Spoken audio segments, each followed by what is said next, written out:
Okay, welcome to the Sword and the Tome. This is David. In this video, I'm going to review the author's preferred editions of Magician Apprentice and Magician Master by Raymond E. Feist.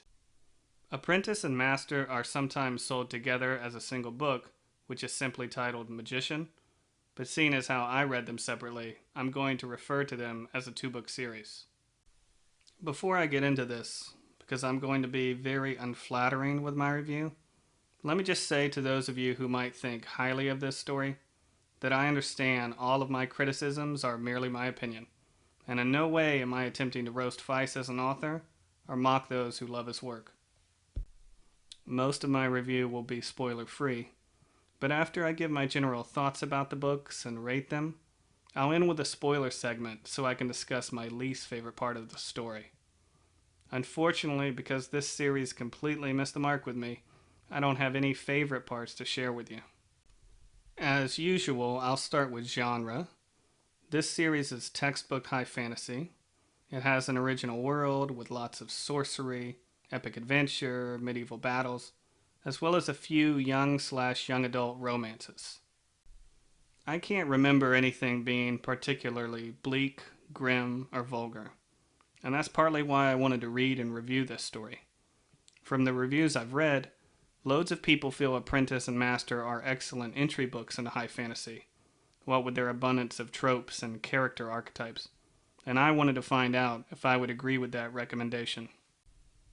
And it turns out I don't. There wasn't a single element in these two books that I genuinely liked. That doesn't mean I hated everything. I just didn't like anything. Every part of the story was underwhelming, forgettable. Take the prose. It didn't do it for me. At its best, it was acceptable but unremarkable. At other times, it didn't read up to what I consider a professional level. And I'd like to note that I don't have a bias against utilitarian prose. In fact, a few of my favorite books are written rather plainly but competently. But in this series, there were too many moments where I felt the writing fell below that standard, especially in the first book. The plot was just okay, as was most of the world building. Both were grand in scope and scale, but that only served to remind me that bigger isn't necessarily better. And contrary to the book's titles, the magic and sorcery depicted were unexciting. As harsh as those criticisms might sound, the characters and dialogue were worse. Outside of Pug, no one had any depth. The characters could neatly be summed up with just a few descriptive words. There's the beautiful and noble elf queen, the petulant princess, who also happens to be beautiful, the older and scholarly pipe-smoking wizard, and the brooding and heroic woodsman. Those brief descriptions nearly capture the totality of who they are, as they never reveal themselves to be greater than a cliché. Moving on to dialogue, I can sum it up with one word: dull.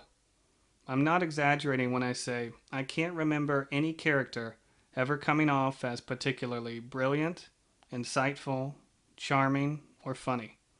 And this made the few romances in the books painful to read. Outside of the dialogue cheapening the romance, the author would simply state that the characters were in love, as opposed to showing them falling in love. And the romances were rushed, and in all cases completely reliant on the girl's beauty. It was always the same formula. Young male meets beautiful girl, he can't help but desire her, and the two quickly fall in love. Worse still, two of the three female love interests somehow managed to get less development than the brooding woodsman and the pipe-smoking wizard cliches. Before I rate the books, I'd like to go back to world building in order to talk about the stories Elves and Dwarves, and just how disappointing they were. They were as bland and unimaginative as fantasy elves and dwarves get. I guess the author decided to let his audience's preconceptions about the two popular fantasy races do all the work for him. Okay, I think I've covered enough to justify my ratings. I give both Magician Apprentice and Magician Master 2 stars. Neither were quite awful enough to warrant a 1-star rating. Mostly they were just underwhelming, but flawed enough to never recommend. Now it's time for the spoiler segment so I can discuss my least favorite part of the story. So stop the video if you haven't read the books and plan to read them. And for my least favorite part, Princess Carline. I mean, is she an awful character or what? She was thoroughly unlikable through nearly all of the first book, yet both Pug and Roland supposedly were in love with her. And why were they in love with her?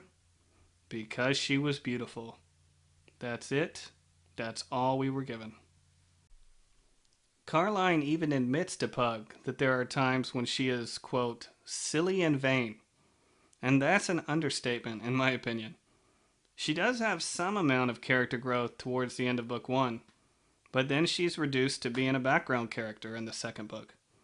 And her quote-unquote arc concludes with her being romantically curious and a troubadour whom she had just met. What a terrible character arc for a terrible character. Well, that wasn't an enthusiastic review, but I hope you might have gotten something out of it. If you'd like to listen to more of my fantasy book reviews, then please subscribe to the channel.